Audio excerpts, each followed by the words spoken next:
Hey everyone, it's Michael Zapersky and welcome back to another episode of the Consulting Success Podcast. Today I'm here with Susan Lindner. Susan, welcome. Thank you so much for having me, Michael. Yeah, I'm excited for our conversation today. For those who aren't familiar with you and your work, you are a storytelling coach and a consultant, a keynote speaker. You are an entrepreneur because you've run multiple companies, and we'll get into all that. Today, you are the founder and CEO of Innovation Storytellers, which is a consulting firm that helps companies to communicate more effectively with their ideas and kind of get those ideas out there. And you worked with organizations like WeWork, AT&T, GE, a whole bunch of others. And I know there's probably a lot more that you want to add and maybe even correct. Something that is there about your companies. Anything that I need to adjust there, or would that kind of cover at a high level? Yeah, that's great. I Okay. think of the work that I'm doing is helping turn innovation experts into incredible storytellers so that they get the resources and the runway and the recognition that they deserve, because Yeah. so often they do not. Right. Well, so I love that that clarification that you just made, because you said something there that I think really is important, just to kind of like put a bit of a spotlight on, which is innovation experts. So we'll talk more about that, because that to me makes it sound like you're very targeted in who you want to speak to and who your ideal client is.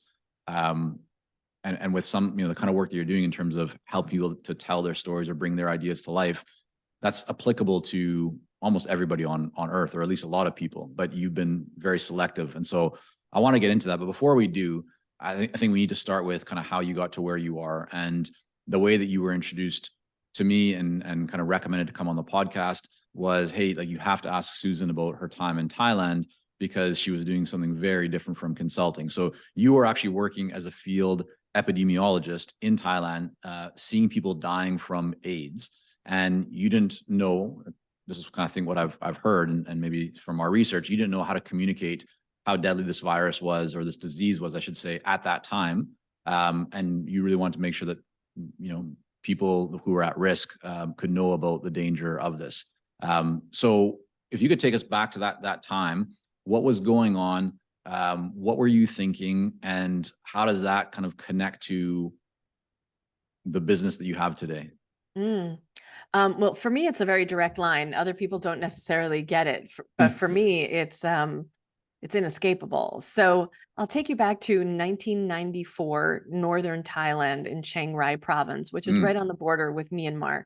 Yeah. At that time, 1 in 6 sexually active people were HIV positive where I lived. There were 3 AIDS funerals a day. And the red light district that I was charged with working in had already gone out of business because most of the sex workers and many of their customers had already died. Wow. So, given capitalism what it is, where there is supply, there is demand, and a new red light district opened. And my job was to begin to understand. Everyone was very clear what HIV was and how people were dying.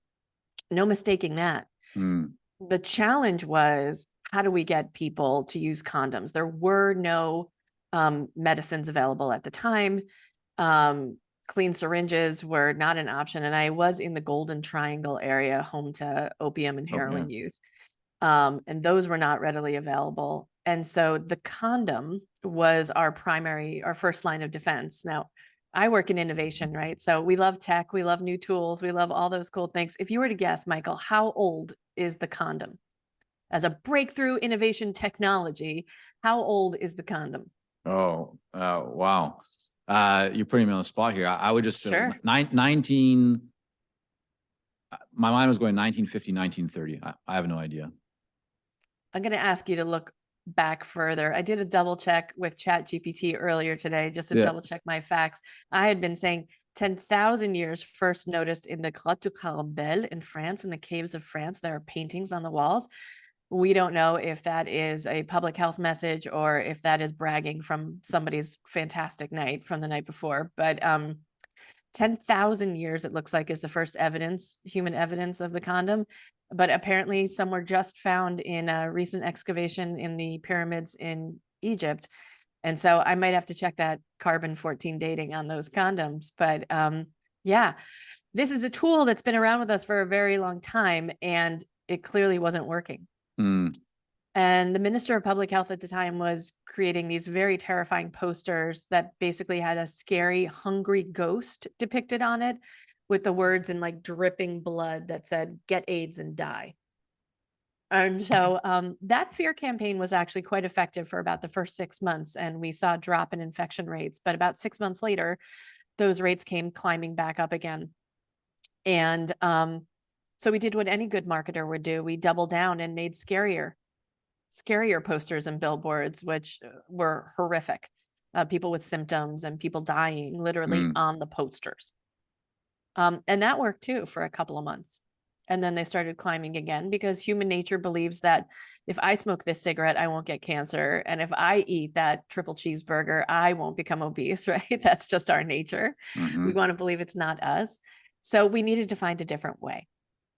And in my mind, we needed to change the story, both that the sex workers, the customers, and the brothel owners were telling themselves, and the new stories that needed to replace them. And I'll just say, I was really dedicated to this effort.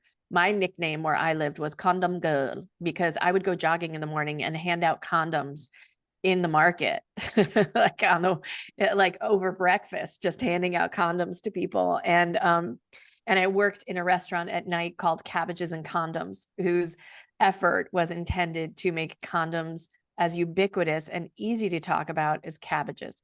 And so that was, and you could pick up a handful of free condoms on your way out of the restaurant. So it was a social enterprise, needless to say, run by the nonprofit where I worked.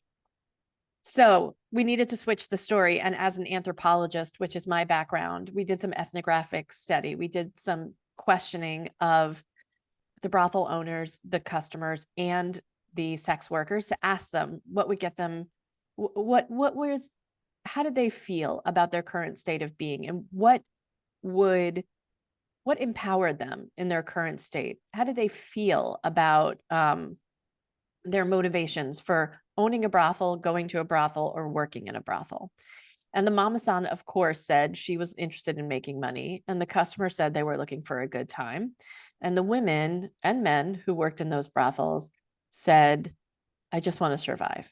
And so most of those sex workers were seeing 8 customers a night. 8 times a night for anybody is pretty challenging. Using a condom every single time without fail is almost impossible. And so when we flipped the script and asked the question, how could you become the hero of your own story? The mama-san would then say, I would make sure that I had the cleanest brothel so that people would feel safe coming here. And the customer would say, I want to be the protector of my family. I want to make sure I don't bring HIV home. And the sex worker said, I want to be in charge of my own destiny. That would make me use a condom every single time. And so we wound up turning prostitutes into entrepreneurs by teaching them. And again, this girl from the Bronx, right? Chicken raising, pig raising, duck raising, secretarial skills, computer skills. Some things didn't work out, by the way. Hairdressing. In Thailand, you lay down flat on a table and get your hair washed 3 times. It feels amazing. But there's 2 real risk of customers coming in and wanting more than a haircut with that hairdressing. So we had to nix that because our hairdressing school wound up turning into a mini brothel. But gem cutting and gem polishing, Burma and Thailand are phenomenal places with a wealth of stones. So we turned women into gemologists almost without that, expertise of understanding the gem. But in any event, that wound up dramatically dropping HIV infection rates because everyone was motivated by their own self-interest and they could become the hero of their story. And so learning that and being armed with that shifted how I went to work then as a consultant in the PR space, helping small businesses, like helping startups really begin not just talk about their cutting edge technology, but also how it was going to have a dramatic impact on their customers. What would the transformation look like? And that's when I started after a short stint at the Centers for Disease Control, tracking variant and resistant strains of HIV coming to America, I wound up joining the .com revolution and working in a PR agency with .com startups. So, I mean, yeah, very powerful story. Then there's, I think, a lot to unpack there for, our listeners that are tuning in, because they're thinking about, well, how do I take this and, use it to help me to build my consulting business and get to that next level? I think one of the questions that people might be kind of pondering on right now is, okay, this makes sense. I know I need to maybe, better understand what desires or what drives my ideal client. I need to figure out what's, like in this case, how do I make them the hero? But for people who maybe aren't sure how to get that information, like ultimately you're kind of talking about identifying what people care most about at the core, right? Not the surface level, but like really understanding what resonates with them, what would get them to take action, what would get them to say yes to having an appointment, or right, sitting down, having a conversation. How do you suggest that people do that? Let's just say you're sitting with a friend right now who's a consultant, and they want to meet executives in tech companies. They want to better understand what is top of mind for those people, what their challenges are right now. How do you suggest that people go ahead and do that if they don't have, let's say, a big budget to conduct studies and, do that kind of work? What have you found, or how do you kind of think about that kind of an activity? Yeah. So as I'm thinking about like my 3 target audiences, right? As I think about my customers' target audiences, I ask a couple of questions. Right? So number one, first of all, my technology is the least interesting thing at the table, right? If what I am selling is actually the least interesting thing, but rather their problems are the most fascinating. Right. I mean, we've heard it 1,000 times. Fall in love with the problem, never the solution, right? You'll be in business forever. But how often do we get really curious about what it would take to actually make that person a hero if they worked with me? So I would ask a consultant, okay, consider you have the opportunity to work with target market X, right? So big wig at X company, or, CEO of a middle market company even. Sure. How is their life going to get dramatically better on the other side of working with me? I'm not just talking about, I'm going to put 10 new leads in your inbox, or I'm really going to shape the outcome of a particular challenge you might be facing, but what's on the other side of it? So oftentimes I'll use a phrase like, the consulting work I do really helps executive channel their leadership abilities. And the key phrase here is so that. So that you can go on to do that next thing. And that is a mindset shift. And it's also, it's a neurological shift when we create goodwill. All that work in Thailand was about creating goodwill. And by goodwill, my definition is the act of making someone else's life better. So do we know from our target audience, for example, the target market we're going after, do we actually know what would make their life better? And do we know, once our service is inserted into their life, how their life would become better? Raises, promotions, they get to go home at a decent hour. They get to look like the hero in their own business. They get to solve challenges more effectively without the burnout. What would that transformation look like in terms of making someone's life better, not just their bottom line, not just their department's bottom line, et cetera? Do we know the answers? And so when you've identified what those things are, let's say you just have a hypothesis, or, so it might come from conversations, it might come from some research that you do. However you get it, right? You have kind of an indication or a belief or a hypothesis about what people care most about, what they desire, what their desires are, and so forth. What do you then do with that? Like in your experience, right? You help companies to essentially develop their stories, or more effective ways of telling their stories. How do you take that information about the problems that somebody's having, the desires that they have, or where they want to make improvements, and then actually bring that to life? Like, what are the next steps from when you take or identify that idea into actually turning into something more than that? So is the question, I'm still trying to land the meeting? Like, no, how do I use it? I mean, it could be.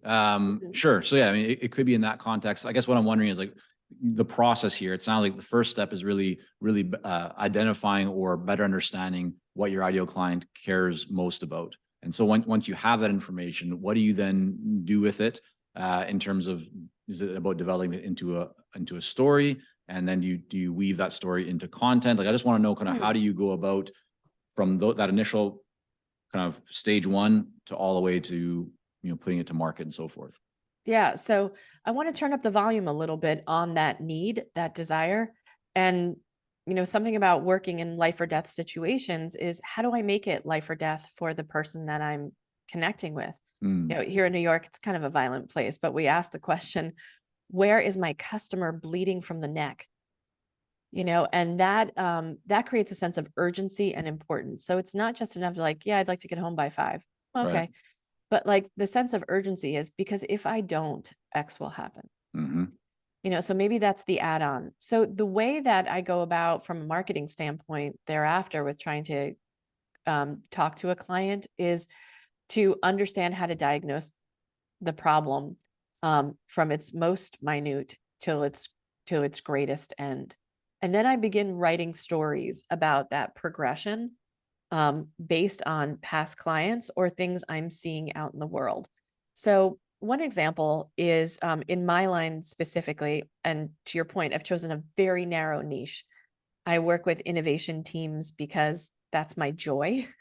I love being 3 to 5 years ahead of everyone else in the room and knowing what's coming next. Yeah. But I also find innovators are oftentimes struggling with their communication, more so than folks who have an MBA attached to their name, because they're so dedicated to their science or their discovery or whatever it is, that they've lost that connection to how the rest of us communicate in a way that's exciting. Right. They think we just get it, like most of us.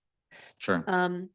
And so, for example, there's one that's quite topical. I'm sure many of your listeners probably saw SpaceX and Elon Musk's newest rocket that exploded.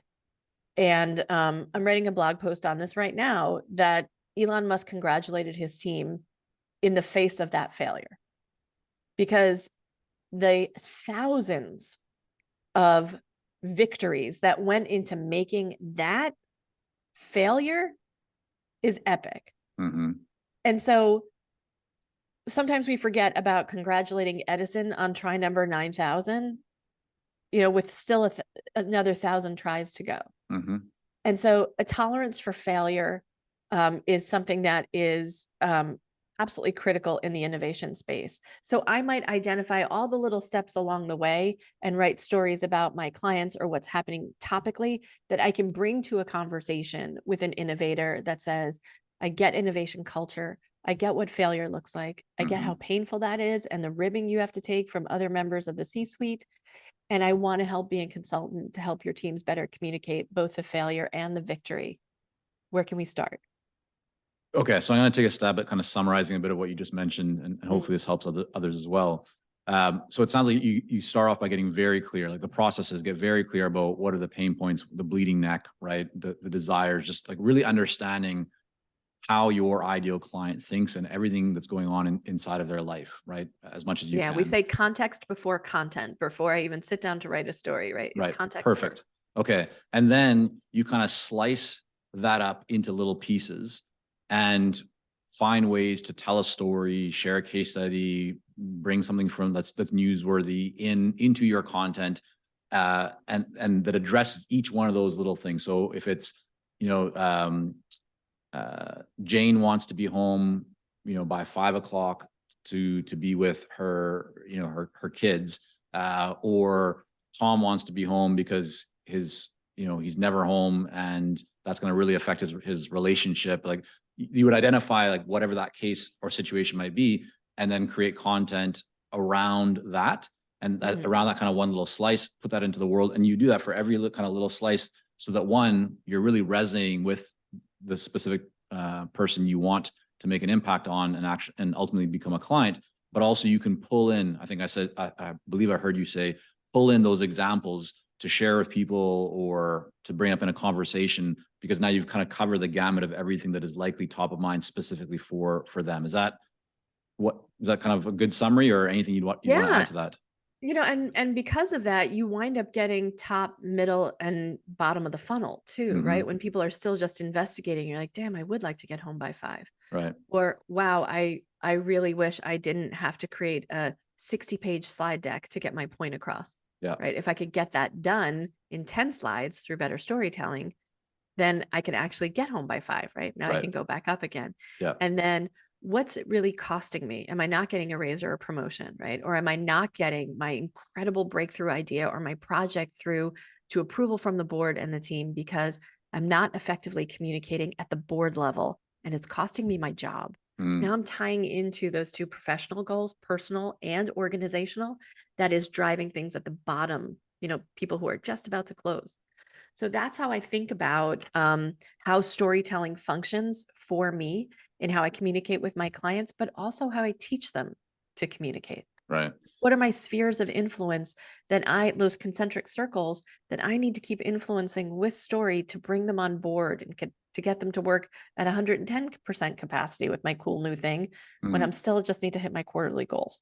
Okay. I want to dive into your business in just a moment, but before we do, I want to try and help anyone here that it might be struggling and that's currently thinking, yeah, like I understand how powerful stories are, but I just have like, there's nothing interesting in my life, or it's hard for me to like, I don't really see anything to talk about. How would you counsel somebody like that? Cause I'm sure you've run across, a few people like that in your years of doing this. Where do you suggest that they look? How do they kind of navigate or shift that mindset away to be able to actually see all the opportunities around them? Okay, so let's recall one thing. We only learn in 2 ways, right? We learn by story. Honey, don't touch the stove, it's hot. Or we learn by experience. Holy crap, my hand's on fire, Hmm. right? Unless you're getting divine intervention, right? And someone's planting a brilliant idea from upstairs into Yeah. your mind. Those are the 2 ways that humans learn, story and experience. Right? You think about your experience at school, you got a lecture and then you went to lab, right? And you Hmm. got to see it play out. So this is the way that humans learn. Now, one other thing I want to remind you of, the benefit of story is memory, which is a productivity device for anyone in the room. So if there are any skeptics on the storytelling side, Stanford did a study that found that just giving people facts, which is sometimes as consultants what we do, I call us seagulls. We fly in, we poop a bunch of data onto a prospect's desk, and then we fly away again and hope that they get it. Hmm. They don't. They don't remember it. They don't retain it. They are certainly not able to communicate it back to their boss to hire you. So story is a memory making device because we add things like emotion Hmm. that trigger all of these fantastic neurotransmitters in the brain that make a story stick. So for anybody, and we can dive a little bit more into that if you like, but to your question about do I have a story to tell? The answer is, of course you do. Just recounting your day to your kids and your family or into on a phone with a friend Yeah. is storytelling. How do we find story? Okay, this is fantastic. So most storytellers start with your basic 4. So those are people. So people who have had an impact on your life positively or negatively, places, a place that triggers a great emotion. And great means voluminous emotion, intense emotion. Mm. So it could be the beach or the mountains, like every dating profile says, or I like the beach and the mountains. It could be a haunted house. It could be your moldy smelling dorm room, Hmm. right? Those things immediately conjure emotion and memory. So people, places, events. So maybe it's moving out, maybe it's going to college, maybe it's an illness. Mm. What is an event in your life? Christmas. Um, and then the last is objects. So treasured objects. It could be that ice cream you had, 3 scoops high that you took your first lick and it fell on the sidewalk. Or maybe it's your first driver's license or your first car. So those 4 will always trigger, if you can think about a pivotal person, good or bad, your bully Hmm. or your favorite teacher, right? Places, events, objects. That's where we typically start and where most Yeah. stories start. That's awesome. So for anyone that might be feeling challenged to create a story, or you just don't think there's one inside of you, I'd recommend, creating maybe even just a little kind of visual of that, of people, places, events, objects, and use that as a bit of a prompt to help you to recall something that fits into one of those kind of boxes, and start from there. All right. Okay. So yes, did you want to add something else on that? I can give your listeners like an easy framework, because a story is not, the Iliad. A story can be 4 sentences that could really change someone's life. So once you find that thing in business, now think about a story that you might tell and then tie it to a theme. Mm-hmm. So what's the theme that's going on in your prospect's life, or even in your own? Maybe it's perseverance, resilience, maybe it's growth, maybe it's innovation. So think about what that theme is. And then the next, if you were able to take that, oh my gosh, I failed my driver's license test 4 times, but I persevered and I finally got it. And then I got the crappy 1988 Mazda that was handed down from my older brother, Greg. Right? But it gave me the freedom that I never knew I could have before, but it would never happen without persistence. Yeah. Right. Easy story. Now I can take that persistent story and talk about what's happening with my team. Right. And how we get through, if it was COVID and work from home and layoffs and whatever else comes through. But those are the bridging steps. And then the way you make it really shine is emotion. So if we don't talk about the struggle of how hard it was to get that license, and recognize with empathy how challenging it is when you're surrounded by layoffs, and we're the team that's left, and we can do this. Right? When we begin to harness emotion and the empathy of the person sitting across the table from us, we can tell amazing stories. Yeah, I love that. So people, places, events, objects. Then once you have that story or kind of your theme, you connect it to your business, your work, whatever, you're focusing on, and then make sure that you're bringing in emotion, empathy, so that you're connecting on the feeling side as well. And then one more thing I'll add to it. So the big 3 questions as you finish writing your story is, ask yourself, what do I make sure when I am done speaking that people know what to think? They know what to feel, because you've put the emotion in them. You decide if they will feel innovative or guilty or enraged or inspired. That's your job as the storyteller, to input the emotion. And then what do you want them to do? Because if you want them to do anything, emotion is the catalyst to get someone off their ass and actually doing something. Yeah, love it. So we all act based on emotion. We create momentum based on emotion, not on logic. Well, I just took some notes there, because I'm going to start using some of this good stuff. So I appreciate it, Susan. So let's shift a little bit to talking about your business, because in the research that we did, as we do with all guests, to kind of get a better understanding of your background and what you're doing right now, it seemed that speaking is a big part of your business. Yes. So talk to me a little bit about speaking, and how are you using it to grow your business? Is it something that you are doing right now as a revenue generating activity, where the focus is to maximize revenue of speaking in terms of your business revenue? Or do you look at speaking more as a way to just get in front of potential ideal clients and then generate projects from that, or both, or maybe something different? How do you kind of think about speaking and its role inside of your business right now? So I would say I was the world's worst professional speaker when I first got started doing this back in maybe 2015, 2016. And I say worst because I spoke to 600 companies for free before I realized that you could get paid for it. So you weren't the worst. You were just the most charitable. Or you know what? I should have written all of those off as expenses. I could have used a better consultant for my accounting clearly at that time.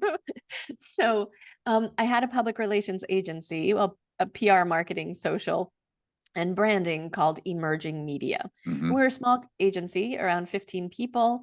We were doing really well. And I started speaking in order to attract more clients. We're traditionally non-native English speaking startups, meaning international startups that wanted to make their mark on the US market.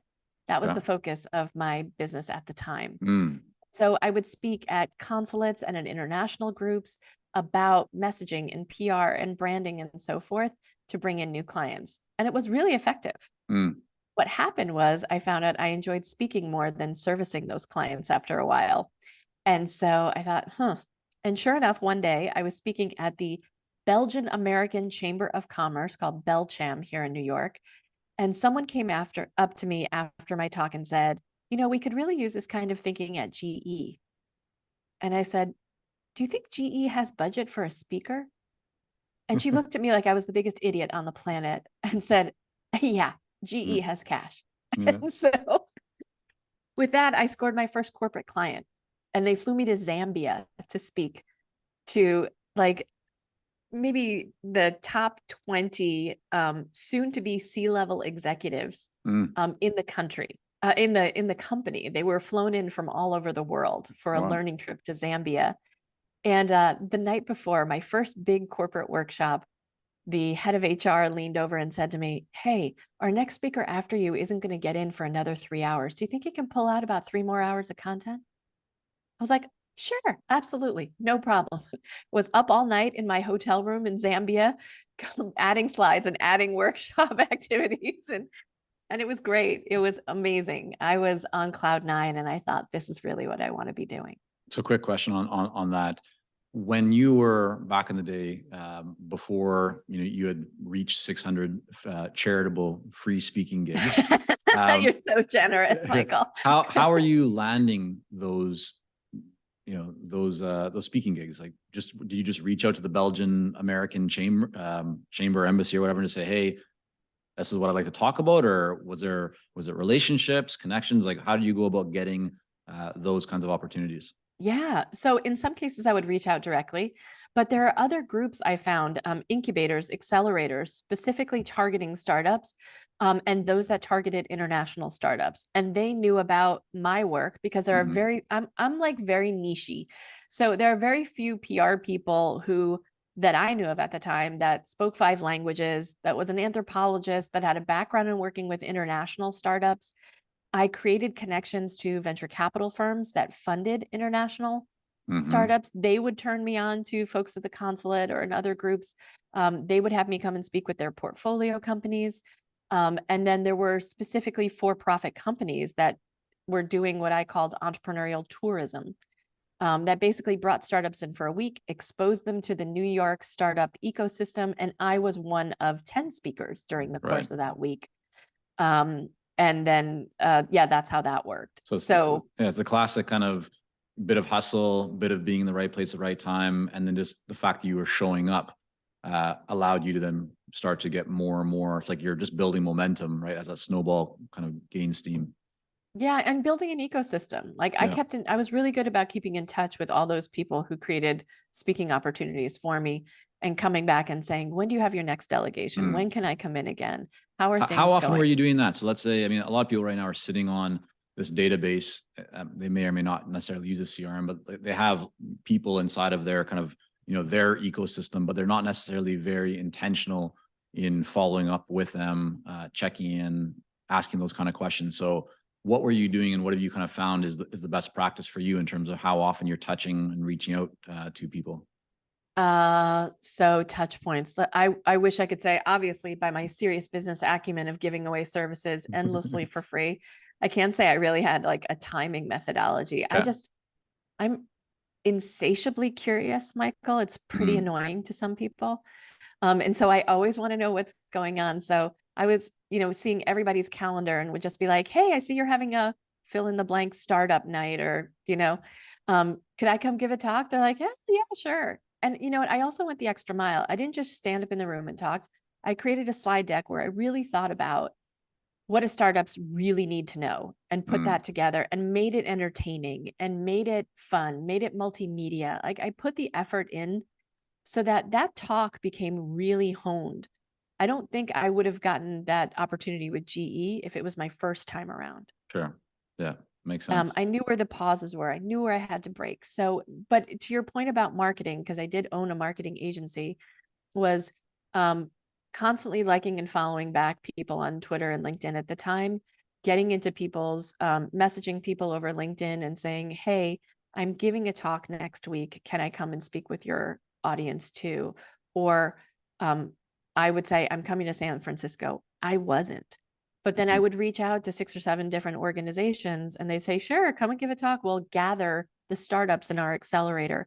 We'll gather startups from the consulate or the chambers of commerce. International chambers of commerce were a huge opportunity for me because they wanted the business side. And also the grown-ups wanted to start sounding like startups. This was a shift that happened about 10 years into the dot-com boom. So around 2008. And so I started getting, when I would speak at conferences, it was, I need to turn my battleship into a speedboat. How can I sound like these guys? I'm like the sweaty guys in the hoodies and the jeans, the coders who don't leave their desks. I'm like, yeah, them. I'm like, oh, we could do that.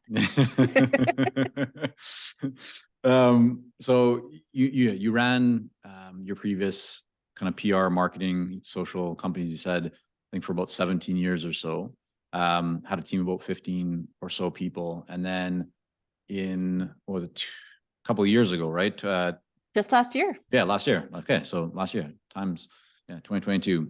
You rebranded, right? And you kind of went a bit of a different path. So I'm interested, I'd love to hear from you on, number one, why the rebrand, but also why the shift in business model, because today you are kind of a solo consultant business operator. You do bring in 1099s and contractors on an as needed basis, but that's a big shift in model and going from 15 people to 1, essentially. Walk us through why you do that. What was kind of going on? Yeah. So I got a little tired of Monday morning, someone coming into my office and saying, Susan, can I speak with you privately for a minute? And then not just needing to solve my clients' problems, but also needing to help on my employees' challenges.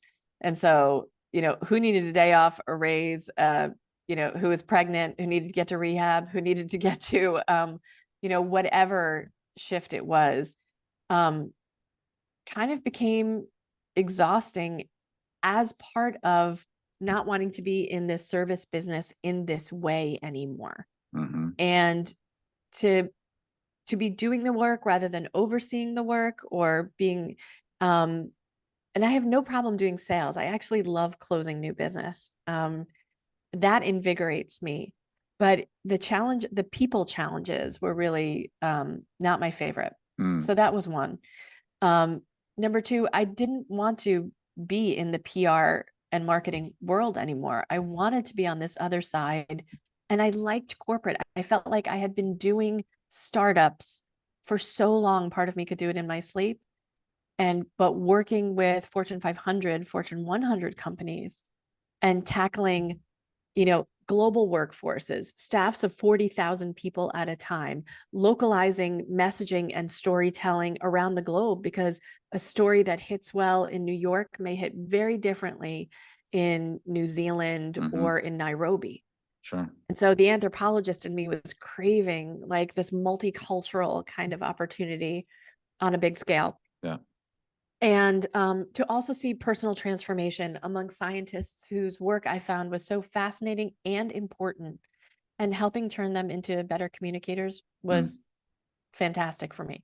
So those shifts were important. The other is COVID hit, right? That was a game changer for everyone. Well, and particularly for me personally, we had the lockdown the week of March 17th. The week after, every single speaking engagement and consulting engagement I had canceled or postponed. Right. So I think I lost 60K in revenue that second week of the pandemic. Do you think you would have made this shift from 15 people to 1 if COVID had not happened? Like, were you already going in that direction? Or I was already there. Okay. I had changed that by 2019. Okay.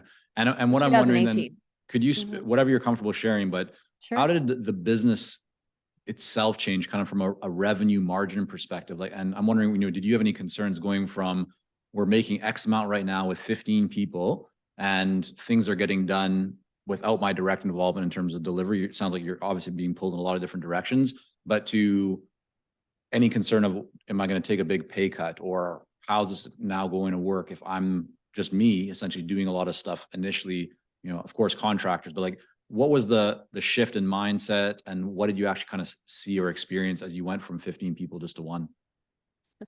I experienced my stress level dropping dramatically, um, and a reduction in overhead, which brought me incredible calm. Mm, And, um, I started working when I was 13 years old. I lied on my working papers and said I was 16. And so I've never not had faith in my ability to bring in a paycheck. mhm. And so I wasn't worried about that. GE was my test case that I could do this and that people wanted this content. And now it was just my job to go out and sell it. So I didn't have a fear about that. It took me a while to figure out what to do exactly. I had gotten to the point where I was done with doing PR. I had Right. reached my threshold. And so I knew there wasn't going to be any ongoing um, work there. I didn't know that I could do public speaking as my primary revenue generator Mm, um, for a while. And my sister actually talked me out of it and said, "What are you, crazy? You're ridiculous." She goes, "I don't even know who you are without your agency behind you. I mm, don't know who you are." And she goes, "You have 2 kids who are about to go to college. Don't be ridiculous. You'd be a fool." And I listened to her, mm. and I was miserable for a year, miserable. And then I just said, "Screw it. I can't do it anymore."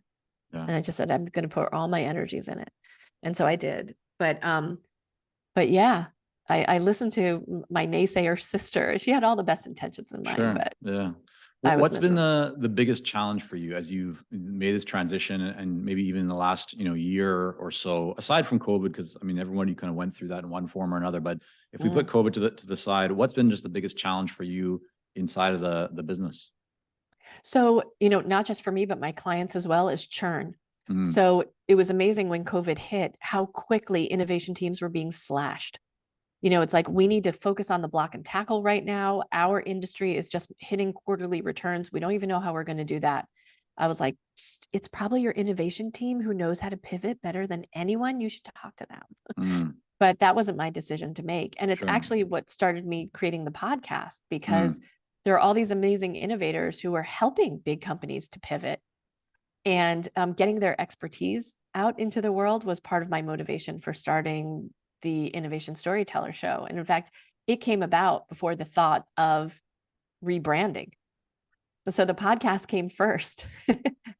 And so having more and more innovators on the show, I kept learning what they were doing and wanting to share that expertise, and then being able to take that and then go and share it, incorporate it into the storytelling work I was already doing. right. And so the decision to rebrand um, and the decision to go after this market was very focused, because number one, I thought they were getting really short shrift in the C-suite. Number two, I thought that I could help them, and I didn't see anybody else doing this work. So I Right. know when I am the only person in a niche, I get to own it. I get to brand it how I want to, and I also get to charge what the market will bear, because there are very few people who are doing this work. Yeah, I love that perspective. Many people have the exact opposite, which is they look at going more narrow, specialized, and focused as giving up opportunity. And I love how you Mm. just talked through that, because your words were all about how by narrowing in more, you're actually creating more opportunity. So that I think is fantastic. Are you okay for 2 or 3 more questions before you wrap up? Yeah, yeah. Well, can I just share one thing where I Sure. actually learned that? So I have a mentor who always says to me, "You got a niche to be riche." She goes, "Once you get known in one thing, then you expand." And I follow that advice deeply, but I Hmm. actually heard it in practice from a YouTuber who talked about she was very shy at work. She was responsible. She was an engineer building robots, and she was terrified about failing in front of her colleagues. Mm, And so she started a YouTube channel specifically to make robots that don't work. So she'd have all of her failure out on YouTube. This way she could actually be a professional when she got to work. And it wound up blowing up. Her first robot was kind of looked like one of those um like hard hell those helmets where you have like two things of beer on either oh side that you can yeah, drink from, like a right. hard hat. And, but it was actually trying to make you brush your teeth. So it had like a toothbrush and toothpaste. And she's in the mirror trying to brush her teeth, and the toothpaste is going everywhere. And it clearly just does not work. Yeah. But her ability to own this niche made her one of the biggest YouTubers at the time. And she said, Completely. Yeah. I was in a niche nobody else wanted to be in. That's why I'm the #1 expert in robots that don't work. And I Yeah. was like, that I can do. Yeah. I can Love be it. an expert Yeah. in stories that do and don't work. That's a And great innovation. example, a great story, and a great perspective. All right. So a few just quick questions and we'll wrap up. I'm wondering now, so you come across as somebody who is thinking about growth and development. You're not just sitting still, right? Even though maybe, you meditate and all that kind of stuff. But in terms of the business now as a solo, operator, founder with contractors, how do you think about growth? Like for you, where are you looking right now to achieve greater growth inside of your business? And I know that for different people, growth means different things. So it's not only about making more money.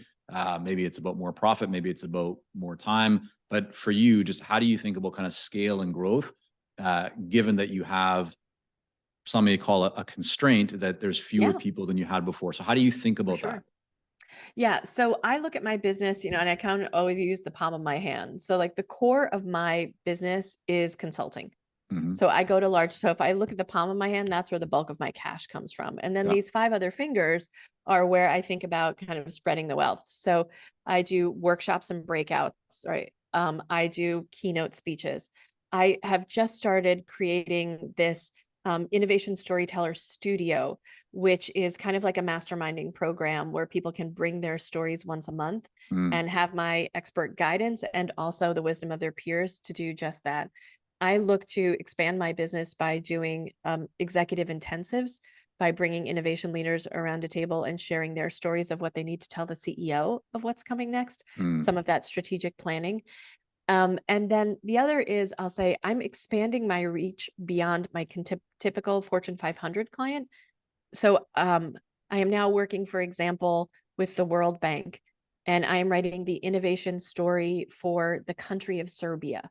Mm. So I'll be writing the stories of how Belgrade is going to become the biotech hub of the Balkans. I'm working on training at the WHO and hopefully the Air Force soon. And so I'm looking at my client base as shifting as who are the masters of change and who need to become masters at the stories around change. Mm. So they are anyone who is invoking change is innovating. And I want to help them with their story to make that more palatable because nobody wakes up wanting disruption for breakfast with their Yeah. Cheerios. So we got to make that spoonful of sugar help the medicine go down. And I think that's what a story does. Out of everything that you do, what's maybe one thing that you feel gives you the upper hand or just gives you the edge in terms of, is it listening to podcasts, reading books, interviewing people? Where do you tend to allocate your time in terms of something that's like a non-negotiable that you know that you need to do this to help you just perform at your highest levels? And it might be a personal thing. It might be like having a green smoothie in the morning or meditating, or it might be something else completely different. But what do you do that you feel is just really core to the success that you create? Listening. Mm. So as a storyteller, the #1 trait that you have to possess is being a great listener. And I think it's one thing to be curious and ask smart questions, which I think most consultants do, but really taking in what you hear and not just hearing the words spoken, but the emotion behind it is so critical for me to be successful in terms of, helping my clients really communicate very technical information, very emotive information, and very impactful stuff that we can't see the ripples for many, many years, especially for products that might not be out for 3, 5, even 15 years from now. Mm. So I try to fine tune my listening skills more than anything else. Love it. All right. And then the last 6 months or so, what is one book, can be fiction or nonfiction, that you just really enjoyed and you'd recommend to others?